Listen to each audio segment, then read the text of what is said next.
नमस्कार, मैं हूं डॉक्टर रविंदर दावे। आज हम बात करेंगे पीआरपी यानी प्लेटलेट रिच प्लाज्मा।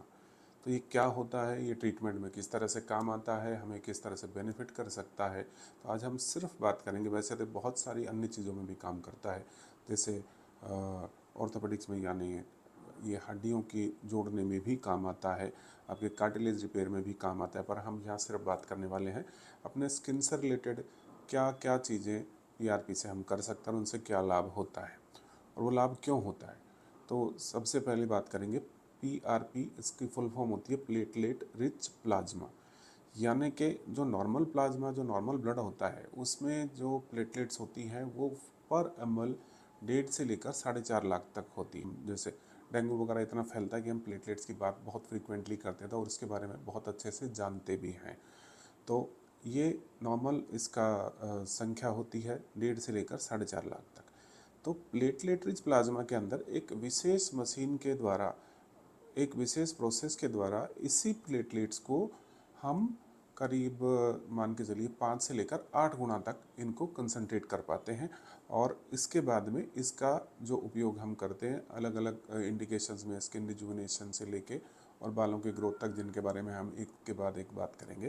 प्लेटलेट में ऐसा क्या खास होता है जिससे कि वो ऐसा फ्लूइड बन जाता है। कभी कभी चोट लगती है तो चोट लगने के बाद जो ब्लड निकलता है वहाँ पे थोड़ी देर बाद में ब्लड रुक जाता है, थक्का बन जाता है। और ये सारा काम करती है प्लेटलेट्स। प्लेटलेट्स वहाँ पर सबसे पहले पहुँचती है। पीआरपी पेशेंट के खुद के ब्लड से बनाई जाती है और ये कंसनट्रेटेड फ्लूइड होता है जिसमें प्लेटलेट्स होती हैं, ग्रोथ फैक्टर्स होते हैं और बायोएक्टिव अमीन्स होते हैं जो कि टिश्यू के रिजनरेशन और रिपेयर दोनों में काम आते हैं। यानी कि टूटे हुए को जोड़ना और जोड़े हुए को और अच्छा करना, ये काम होता है इन सब चीज़ों का। और ये हमारे खुद के ही ब्लड से बनाई जाती है, इसलिए किसी तरह का कोई नुकसान नहीं करती।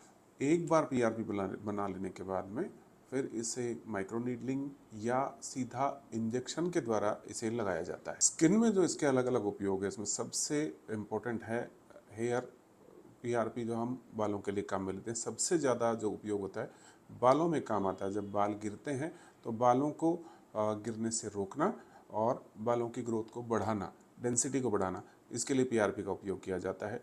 और इवन हेयर ट्रांसप्लांट के बाद में भी पीआरपी रिकमेंडेड होती है, क्योंकि जो नए आपके हेयर फॉलिकल्स लगाई गई हैं उनकी ग्रोथ के लिए भी पीआरपी जरूरी होती है। ये ना केवल हेयर ग्रोथ को बढ़ाता है बल्कि बालों की डेंसिटी को भी बढ़ाता है। ये जो बालों की हेयर फॉलिकल्स होती हैं उनके प्रोलिफरेशन को बढ़ाता है, यानी कि उनके रिजनरेशन को बढ़ाता है।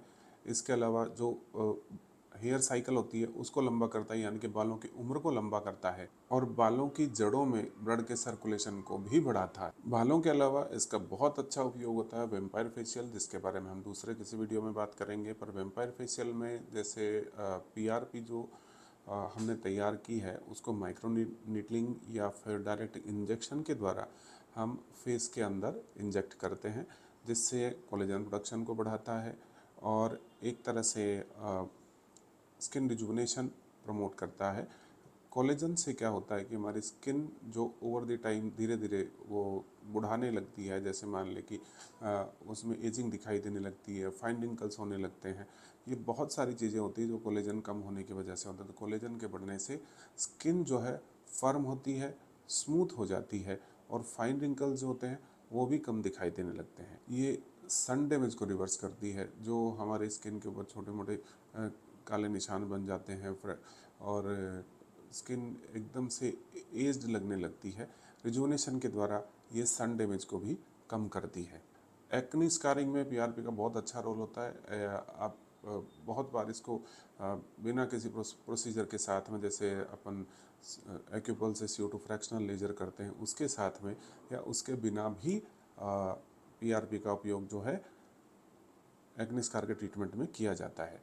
ये स्किन के रिजनरेशन को बढ़ाती है। पीआरपी में मौजूद ग्रोथ फैक्टर जो है नई स्किन के प्रोडक्शन को बढ़ाते हैं, जिससे आपकी स्किन जो है वो इम्प्रूव होनी शुरू हो जाती है, आपके स्कार इम्प्रूव होने शुरू हो जाते हैं।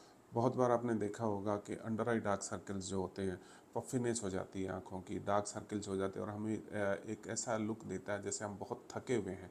तो अंडर आई डार्क सर्कल में पीआरपी का बहुत अच्छा रोल होता है। ये लोकल ब्लड सर्कुलेशन को बढ़ाती है, कोलेजन को बढ़ाती है और वहाँ से जो ब्लड का सर्कुलेशन है उसके इम्प्रूव होने से वहाँ की पफिनेस कम होती है और स्किन जो है और ज़्यादा शाइन करने लगती है और ज़्यादा ब्राइट हो जाती है। इस तरह से अंडर आई डार्क सर्कल को ये बहुत अच्छे से इम्प्रूव करती है। तो ये सब कुछ हमने आज आपको पीआरपी के बारे में बताया। जब भी आपका डर्मेटोलॉजिस्ट आपसे पीआरपी के बारे में बात करे तो कम से कम आपको ये पता हो कि ये कहाँ कहाँ उपयोग में आ सकती है और आपके लिए इसका क्या उपयोग हो सकता है। धन्यवाद।